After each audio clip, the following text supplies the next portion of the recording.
Olá, queridos. Olá, meus queridos aí do canal Pensamento Vivo. Muito obrigado aí pela presença de vocês. Quero agradecer a todos vocês, dar minhas saudações aqui. Alexandre falando, para quem não me conhece.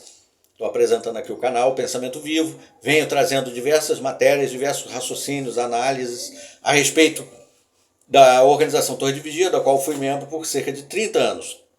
Então, se você não se inscreveu ainda, eu te convido a se inscrever aqui e compartilhar também com outros essas matérias que nós apresentamos. Caso você tenha dúvidas, queira fazer comentários, coloca aí, por favor, para analisarmos. Bem, já me perguntaram várias vezes assim, quais foram as coisas que me fizeram despertar. Muitas foram as coisas que me fizeram refletir, despertar aquele estopim, aquela luz, né, que veio e puff, o start. Aquele momento da catarse, em que você faz aquela reflexão, aquela epifania que você tem e você diz, não é possível.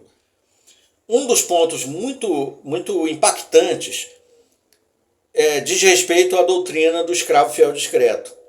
Para quem não conhece a organização Torre de Vigia, ou está conhecendo agora, talvez se surpreenda. Mas o conceito de escravo fiel discreto já foi muito modificado ao longo dos anos, dos mais de 150 anos de existência da organização Torre de Vigia.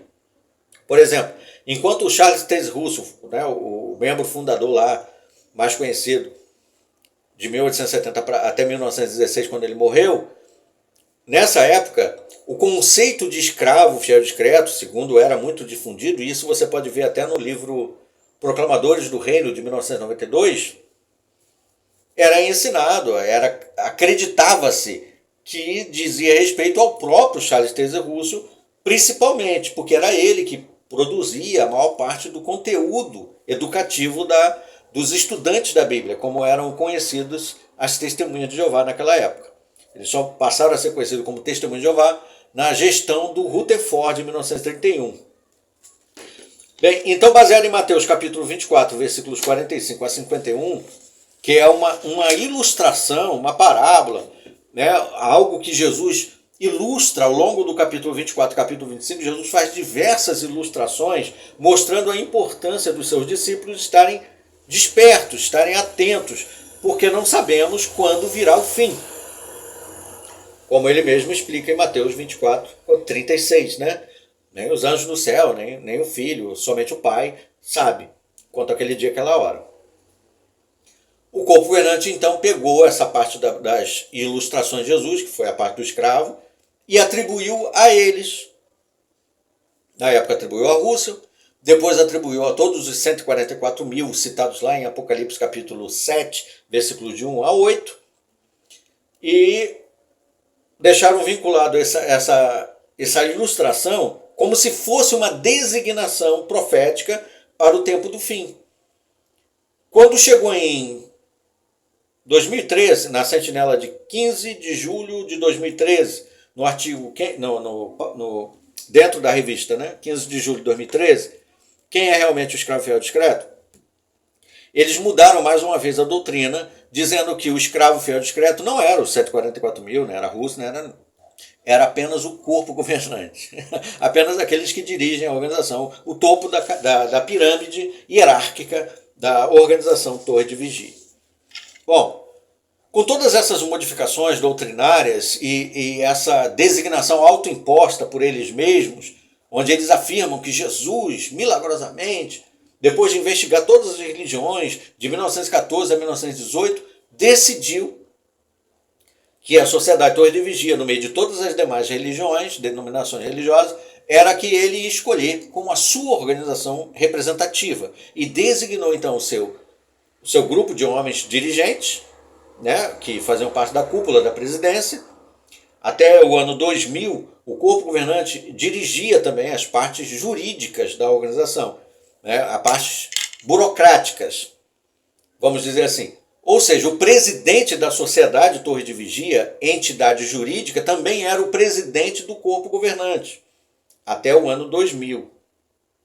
Quando chegou no ano 2000, na época, o remanescente lá dos mais antigos, só para lembrar isso, deixa eu lembrar aqui o pessoal, começou com Russell, né? Pelo que a gente mais conhece, porque a gente sabe que teve membro fundador, que foi presidente que não era o Russo, era outro, que devia ter as ações majoritárias. Depois de Rússia, em 1916, no golpe, no golpe do poder do Rutherford, que não estava no testamento para ser um dos herdeiros ou sucessores dele, mas de alguma forma ele conseguiu manipular as coisas, e aí ele assumiu como presidente a partir de 1916, 17, e ficou até ele morrer em 1942. Depois daí entrou o Nathan Knorr como terceiro dos presidentes. Nessa época, o conceito de corpo governante, como a gente conhece hoje, não existia. Existia o presidente, o vice-presidente, o secretário. Existia uma cúpula de diretores. Não era corpo governante, no conceito que entendemos hoje. Na década de 70, então, aí sim, começou-se a usar a terminologia corpo governante para se dirigir à junta de diretores.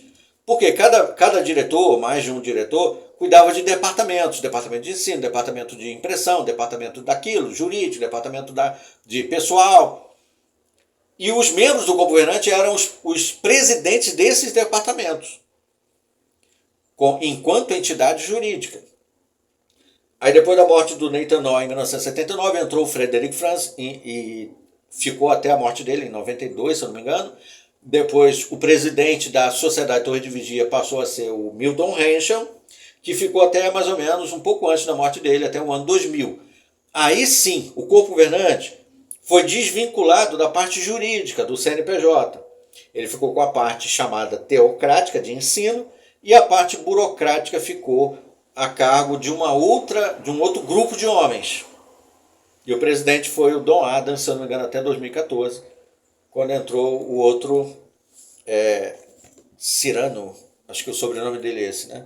Victor Cyrano, não lembro bem o nome, do atual presidente da parte jurídica. E o corpo governante ficou a parte disso. E esses que são presidentes da parte jurídica, do departamento de ensino, departamento pessoal, departamento jurídico, departamento daquilo outro, entraram mais ou menos como ajudantes do corpo governante, sendo que eles são, inclusive um deles é o presidente da própria entidade Sociedade Torre de Vigia. E aí o conceito corpo governante, escravo fiel discreto, ficou um pouco nublado para os membros, assim, perdeu um pouco do foco. E a partir da Sentinela de 2013, eles tiraram o conceito de escravo fiel discreto de todos os 144 mil e deixaram restrito apenas ao corpo governante, que hoje atualmente são 9 homens. Com a saída do Anthony Morris, agora recentemente, 2023, ficaram apenas 9, com 2 novatos que entraram agora, 2 garotinhos, 2 meninos novos. Interessante que na Sentinela de 15 de agosto de 2008, página 6, parágrafo 15, diz assim, que a nossa lealdade envolve não rejeitar a posição adotada pela classe escravo. A classe escravo, em 2008, era os 144 mil, mas depois de 2013 era o corpo governante. Ser humilde e esperar que Jeová esclareça os assuntos. Como? E aí eu me lembro que por volta de 2013, 2014, em diante, eu comecei a escrever muitas cartas questionando muitas doutrinas. E uma das respostas dizia mais ou menos isso. Qual deve ser a nossa posição, a nossa conduta, quando não entendemos determinada doutrina do escravo? Devemos esperar que o próprio escravo, ou seja, o corpo governante, esclareça os assuntos. Enquanto isso, nós devemos obedecer e ser humildes, aceitando tudo o que eles dizem. Apliquem esse conceito deles durante 12 anos, de 1968 a 1980, enquanto ensinavam que Jeová tinha revelado no tempo apropriado que transplantes de órgãos, por exemplo, era canibalismo. Isso foi ensinado nas publicações por 12 anos. Uma pessoa que mostrasse lealdade a Jeová, humildade teocrática, faria com que ela não questionasse isso e fosse submissa e aceitasse e cooperasse com essa doutrina. O que envolveria ela não doar, caso alguém precisasse, ela fosse alguém compatível e pudesse, estivesse em condições de doar, ela não doaria, porque segundo o ensinamento que eles achavam que Jeová estava revelando no tempo apropriado, era que ela não fizesse isso. O receptor, a pessoa que precisava de um órgão, de um fígado, de um coração, de um rim para sobreviver, de córnea,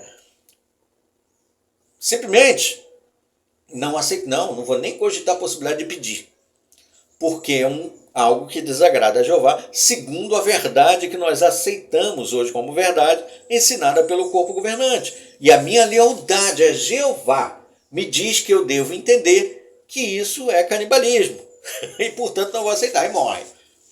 Muitos devem ter morrido, né? Muitas famílias, até hoje, devem lamentar a perda dos seus entes queridos que acreditaram nesse ensinamento, nessa verdade, mostrando a sua lealdade a quem? A Jeová? Ao corpo governante? Analise. Na Sentinela de 15 de agosto de 2000, página 28, diz assim: seria impróprio questionar ou minar a autoridade do corpo governante ou dos seus representantes. Então, uma pessoa que ousasse questionar qualquer coisa que o corpo governante ensinasse, isso seria algo impróprio. Foi para mim. Eu fui considerado uma pessoa imprópria. Foi dito para mim, inclusive pelos anciãos, pelo viajante, que eu era um perigo para os irmãos, porque eu colocava em dúvida a autoridade do corpo governante. Agora, eu nunca coloquei em dúvida a autoridade da Bíblia. Nunca coloquei em dúvida a autoridade do próprio Jeová. Nunca coloquei em dúvida a autoridade de Jesus. E nunca coloquei em dúvida o poder do Espírito Santo. O que eu coloquei em dúvida foi os ensinamentos do corpo governante. E eu pergunto para você, realmente eu tinha razão em colocar em dúvida as doutrinas do corpo governante? Realmente a minha conduta foi imprópria em questionar os ensinamentos do corpo governante?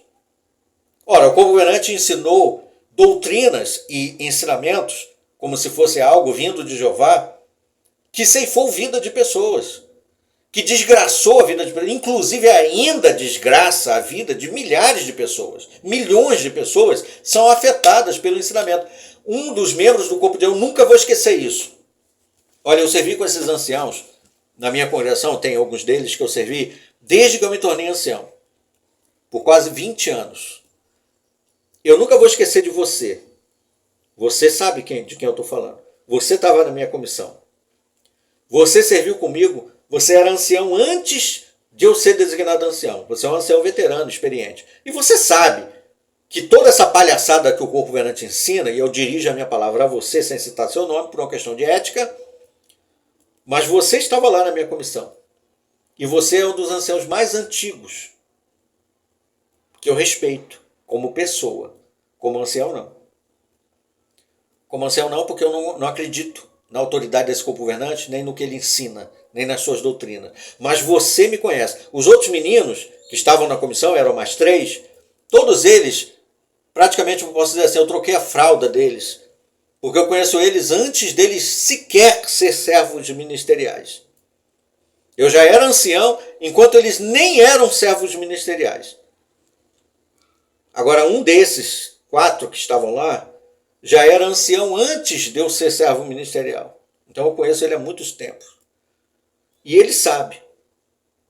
E ele sabe disso. Mas ele disse para mim, na comissão, ele disse que eu não dimensiono as coisas que eu falo e o poder das minhas palavras perante as pessoas que me escutam.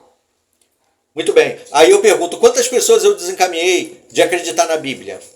Quantas pessoas eu, nos meus ensinos, nos meus questionamentos, eu induzi a desprezar Jesus, a desobedecer o que a Bíblia diz? Quantas? Quantas pessoas foram induzidas por mim, pelo meu ensino, pelos meus discursos, pelos meus questionamentos, as minhas conversas particulares? Quantas pessoas eu induzi a não acreditar mais na Bíblia?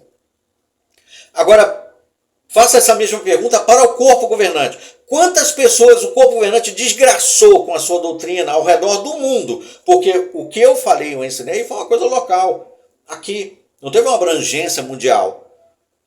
O que eu ensinei, no máximo, alcançou a assistência maior que eu tive, dando discurso num congresso de distrito, foi de 7 mil e poucas pessoas.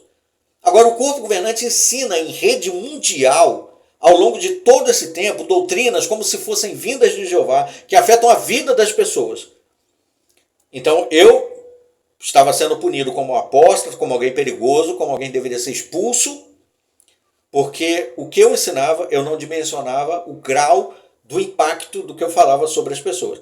E aí eu pergunto, o que eu falei induziu as pessoas a simplesmente fazer reflexões, raciocínios, analisar e decidir por si mesmas? Ou eu induzi alguém a discordar da Bíblia, deixar de crer em Jeová, em Jesus ou no Espírito Santo? Agora, e o corpo governante? O corpo governante ensina que as pessoas devem desrespeitar a ordem de Jesus de comer e beber dos emblemas. O corpo governante ensina as pessoas que devem desprezar o pai e mãe quando a Bíblia diz que devem honrar o pai e a mãe. É o primeiro mandado com promessa, lá em Efésios capítulo 6, versículo de 1 a 4. O corpo governante ensina que você não deve nem sequer dizer oi para uma pessoa, enquanto Jesus diz que nós devemos cumprimentar todas as pessoas, até mesmo os nossos inimigos. O corpo governante ensina doutrinas que não tem nada a ver com a Bíblia e viola aquilo que está em 1 Coríntios, capítulo 4, versículo 6, se eu não me engano.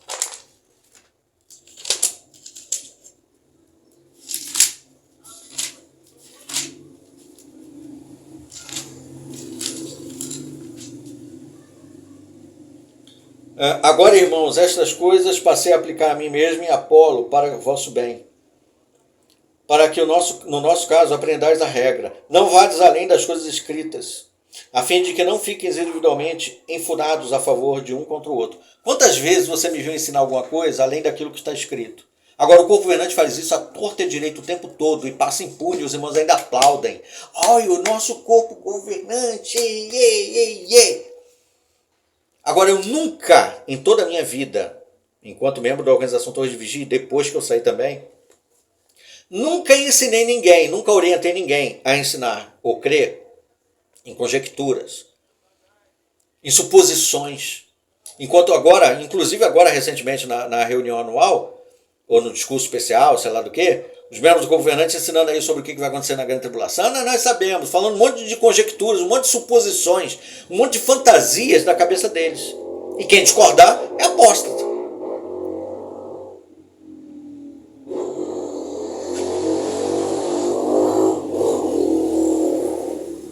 E aí eu pergunto a você,